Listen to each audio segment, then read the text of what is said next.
Welcome to the Ellevate podcast, conversations with women changing the face of business. And now your hosts, Kristy, Wallace, and Maricella, Herrera. Hello and welcome to the Ellevate podcast. This is your host, Kristy Wallace, with my co-host, Maricella Herrera. Hi, Maricella. How's it going today? Hi, Kristy. It's going well. So, Maricella, when I'm gonna play a little game with you, okay? Okay. I'm gonna ask you some words, and I want you to tell me the first thing that comes to your mind. Okay. Farm to table. Veggies. Organic. Healthy. McDonald's. Guilty pleasure. Well, I'm asking these questions because we covered this and more with my guest on the podcast today. Ariane is a true just visionary who is passionate about food and is passionate about good food. Food that is sustainably sourced, that is well produced, that is really changing the conversation around what we eat, what we put in our bodies, and how we really look at that supply chain in a new way. It's in many ways going back to the roots of humans and foraging and food, but in modern times. And she's just done some really great work around this. So Ariane is the founder of D'Artagnan, which is also based in New York City. Awesome. Yeah, I've seen their products, and they look all very yummy. Yeah. So interestingly enough, and I know we've talked about this on the podcast, my brother-in-law is a chef. And so while I was on the podcast, I was texting him. I'm like, you'll never believe who I'm speaking with. And they just, during COVID have, as we've talked about, businesses that have pivoted or really taken a look at new opportunities. D'Artagnan is one of those examples where they had been a big supplier primarily to restaurants and were able to pivot that to more of a consumer model, being able to support local purchasers and families, making sure that they're getting access to good and healthy food, especially during this time. I mean, I know that food supply chains and, shopping and all of that has been a big conversation in the news, and looking about how we redirect some of the food that may have been going to schools or may have been going to restaurants into homes. And so I've been really impressed with just what she was able to do, and have tasted some of the phenomenal food that D'Artagnan has. It's duck rillettes and truffle butter and steaks, and just it's really exciting to see founders who have a passion and are able to to just evolve that and to see opportunities that are really centered around creating change and supporting communities and doing more and doing better. So it's a great conversation. That's awesome. Can't wait. Although now I'm hungry, but looking forward to hearing the conversation. All right, let's get to it.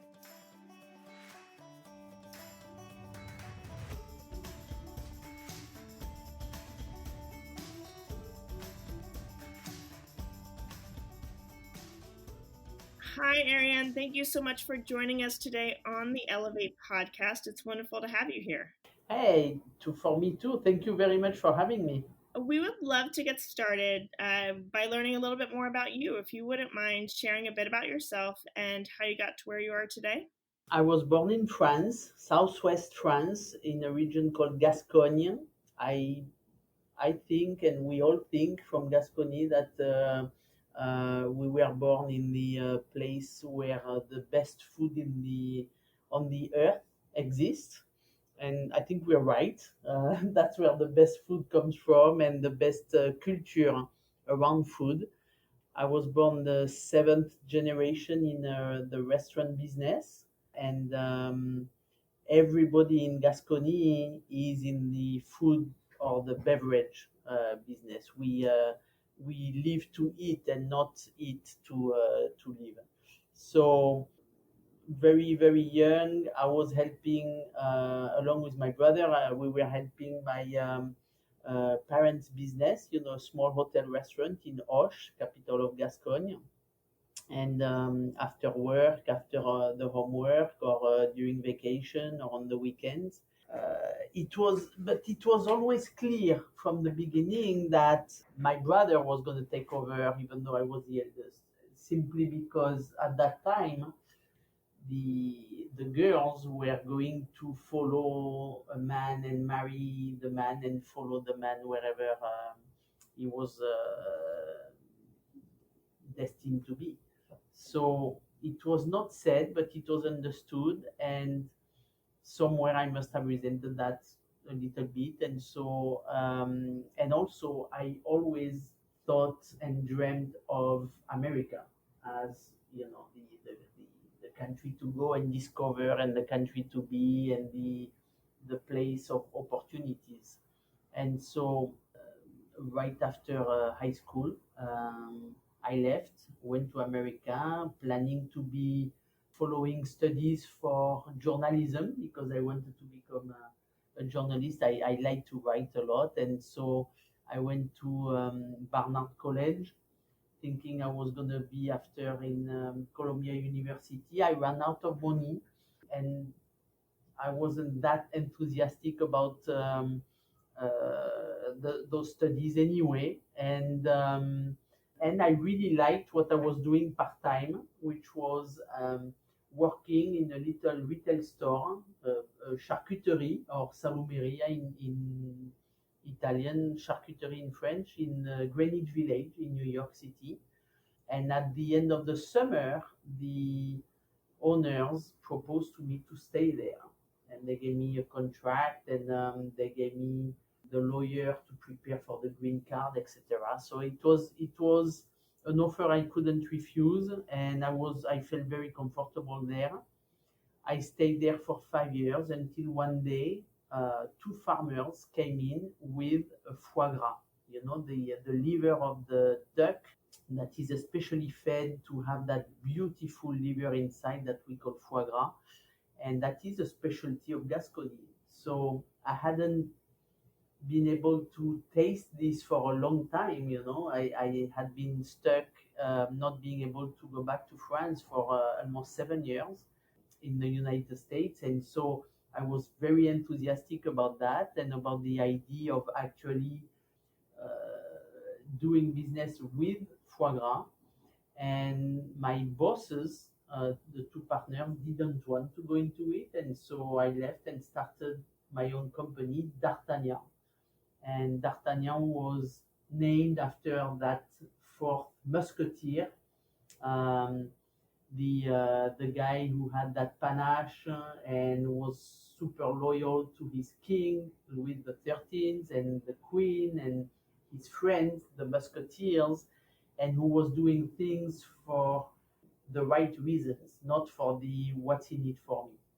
And so I always admire that about my hero and the hero of everybody in Gascony, because he really existed. He really did those incredible deeds, and that's how I started the company. And it was super hard. The first years were very, very hard, and right away we understood that we couldn't just survive on foie gras, and we had to go into other things. And so we specialized into good meat proteins, and by good I mean meat proteins from animals that are raised the right way, without medication, without antibiotics, without growth hormones, with care, without stress, and with lots of spaces so that they can develop their muscles and have a slow maturity, using as much as possible heritage breeds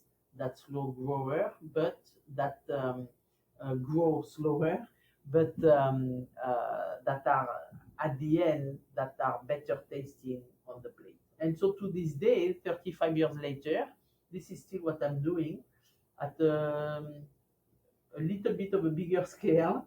Now times are not so insecure, though with COVID it's something else, but we do have 5 distribution centers and 75 trucks and 260 employees, and We did $132 million last year, but we never compromised. We did it selling the best chefs in America, meats coming from good, sound animal husbandry that doesn't pollute the earth and that doesn't make you sick because they are nutritionally wholesome, but also they are the best tasting ones. That's it.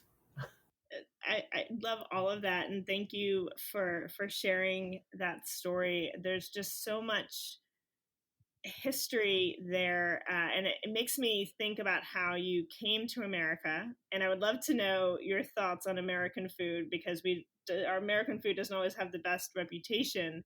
But you came to America and had this moment of inspiration, this catalyst for the next step through this food experience with foie gras that you had recalled from growing up. And so it's connecting your roots and what you loved in France, and to creating something new and fresh in America.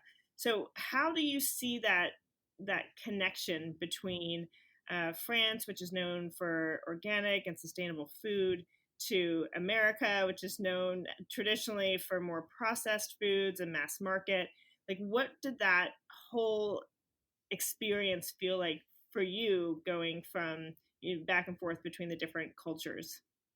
Well, when I arrived here, so I started D'Artagnan 35 years ago, so it was around 40 years ago. I was horrified by the quality of food, and especially meats. I love to eat a good chicken, and there was no good chicken. It was really mushy, and it tasted of fish, and it was ah, it, I couldn't understand what was happening there, and I was never a fan of fast food anyway, and I couldn't understand why people didn't want to chew. They had everything that they had was mushy stuff, whether it's a mushy chicken or a mushy hot dog or a burger that is easy to bite into. There was no teeth to anything, and that's on the texture, but on the taste, there was also no thought about the taste.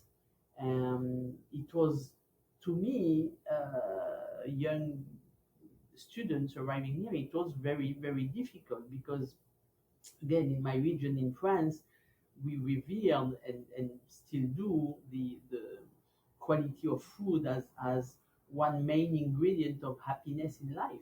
So I really couldn't understand that.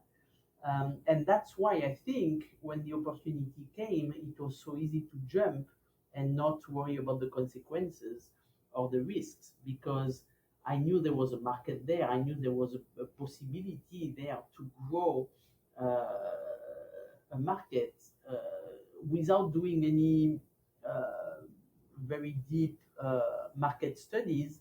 I mean, there was a whole future in good food, no doubt, no doubt. And I never doubted that. And it was, at the beginning, it was very, very difficult to convince farmers to raise animals the right way. And then it became easier and easier as a couple of things happened. One is we were growing, and so people started to trust us and to see that the volume was there, which was not at the very beginning. And the second thing is that there has been a huge evolution of the market and of the consumers and the education of the consumers in the United States, thanks to the chefs. When we started, the chefs just came out, the young chefs coming out of those professional schools, the CIA, French Culinary Institute, Peter Kump, which now became ICE, Johnson and Wells. So all those young chefs coming out of there didn't want to be hidden in the basement kitchen anymore. They wanted to show what they could do with the right ingredients. And so they wanted to show their creativity, and they wanted to get out of the same old chicken, beef, lamb menu. And that's how we were able to sell them duck and quail and rabbit and guinea hens and bison and venison.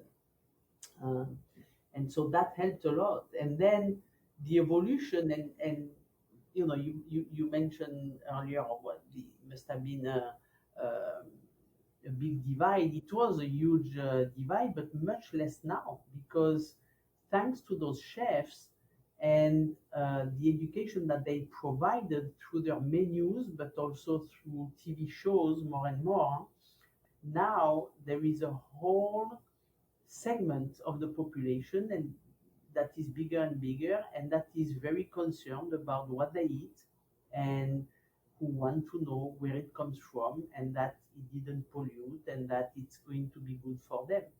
You are what you eat, and people are starting to realize that, and that is very recomforting, and that's what helped this evolution, and seeing that evolution is what helped us kept alive and kicking, all these years.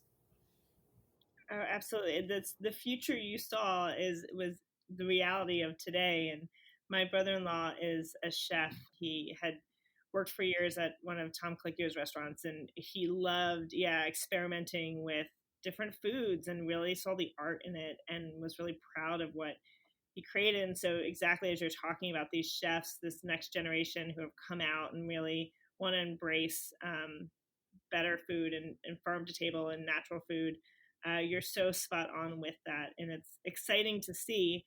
As a consumer, I know that oftentimes look at restaurants that are farm to table. I'm thinking about where I'm eating and the food I'm consuming. So I want to talk more about your business. I mean, you have such prestige and such a legacy from your father's business in France. You're a Fast Company Most Creative People in Business. You're a James Beard Award under your belt. Your business has been around for 35 years. I mean, there's just a lot there that you have experienced and built. And I'm always curious as a business leader myself around your tips, your tricks, your best practices for building that sustainable business. And particularly, you build a business that was based on what you envisioned in the future, and where you saw society and world going. But do you have anything to share with our audience about, building a business for the future, for sustainability, for growth? How did this all happen? I wish I knew. No, I'm kidding. I mean, no, I'm half kidding. Uh, um, well, I don't know, a couple of things. The first one, I think, is to be stubborn. Once you think and you're convinced and you have convinced yourself that you have a good idea, that there is an opportunity there, that in my case, it was, hey, there is a room for good food and good food from meat protein here in America. And once you know that and you're convinced yourself of that, you cannot step out. You have a good idea, so you know it's going to succeed. And so you have to be stubborn and continue, even though at the beginning it's going to be extremely, extremely difficult, or you're going to have people trying to make you change your mind or change your course or deviate. No, be stubborn, stay the course, stay the course. That's the first thing. And the second thing, as important, if not more importantly, is to surround yourself with people smarter than you are. And to this day, I'm thankful uh, that I was and grateful that I was able to surround myself with people who are a team who is more capable than I am, and totally specialized in what they do. And so that's the only way to grow. It's to be able to not to have to look back and check on everything every time, or not feel that you have to do it yourself, but really be able to not only to delegate, but to realize that when you're doing that, you're going much higher spheres than if you had counted on yourself only, because I I mean, it depends on the personality of the people, but me personally, I was not a marketing whiz. I didn't have any experience in business management. All I knew was how to cut up a duck, and I saw my parents working hard at the hotel, but I didn't have any accounting background. Uh, Really, you have to surround yourself with people who know more than you do. Well, I think I'm doing something right then, because I certainly have a team at Ellevate that knows more than I do most of the time, and I'm really lucky. So I'm following your advice already.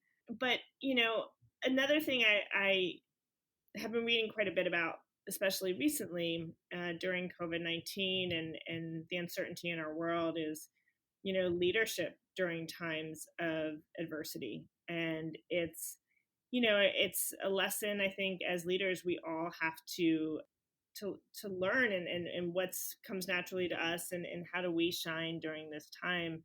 Certainly running a business for 35 years, this is not your first rodeo when it comes to adversity. And I was hoping you would share, I mean, what have been some of the most challenging moments, and how does this time compare to what you've experienced in the past?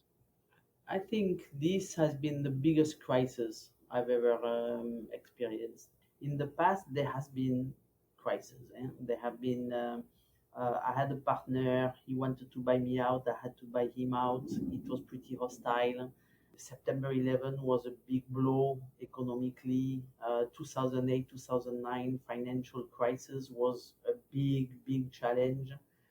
But and to raise my daughter alone while also being at the head of the business was not easy every day either. But that coronavirus crisis, that is totally, it's unprecedented. And when I say that, it's this is a word that has been used and abused, but it is true. It is unprecedented. This is every day is throwing a new challenge, is throwing a new curveball, is throwing a new obstacles in front, and you have to reinvent yourself every day. I mean, it's getting tiring. when are we gonna see the end of this? By now, the restaurants who started opening are closing again. So when you're in the perishable business, oof, it's how do you forecast? It's very difficult. I mean, we thank God we were prepared, and we were prepared in a funny way, because 75% of our business before March was restaurants, chefs from restaurants. 25% was between e-commerce, direct to consumers, and retailers. And so overnight, that 25% became 100% because all the restaurants closed. And so because it really, those departments already existed, so the products adapted for them were already at D'Artagnan. We didn't start from zero. We already had a path there. But what we had to do was to gear all the energies, all the labor, all the people into those two departments instead of in the restaurant. And right off the bat, the marching orders were, we're not going to do any pay cut, we're not going to cut uh, the payroll, we're going to keep our company whole. So everybody had to be super adaptable and to change their job description overnight. And people who were selling to chefs in restaurants overnight started to go and sell to retailers, to the butcher of a store, or the store manager, or even the home delivery consumer. In the picking, packing stations in the warehouses, we had to learn how to be more efficient, making small packages for consumers with smaller units instead of preparing whole deliveries or with whole cases for restaurants to sustain it and to be where we are today, being able to sleep a little bit at night. I resonate with all of that, and specifically this, idea of how do we innovate? How do we take what we have that's relevant during this time and pivot it to addressing, the current world that we're in? I want to end. I know Ellevate's a community of women at work. We think a lot about equity and equality within the workplace, and the food industry is or has been very male dominated. We know that, like other industries, it's rapidly changing. But I would love to hear your thoughts on what it's like to be a woman in the industry and where you see this going. To me personally, it was never a question. I think the fact that I was French trumped the fact that I was a woman, and so people trusted me because I had a French accent in the food business, and so personally, I can't say that I have been discriminated about because I was a woman, or if I did, I didn't see it. I was oblivious. That said, in the restaurant industry, there is no doubt. There is no doubt that this is a totally male-dominated industry, and that women have a hard time making their a place there. And it is what is very encouraging is that women and big chefs and restaurateurs, women are becoming more and more. And I remember at the very beginning, I could count. I think I had like one client who was a woman that was Anne Rosenzweig, who had a beautiful restaurant called Arcadia on the Upper East Side in New York City. Today, we have multiple chef owners that are women and that are very successful. And I can think of Barbara Lynch in Boston, or the Girl and the Goat in Chicago, or Dominique Crane in San Francisco, Elizabeth Faulkner here in New York City. I mean, there were plenty,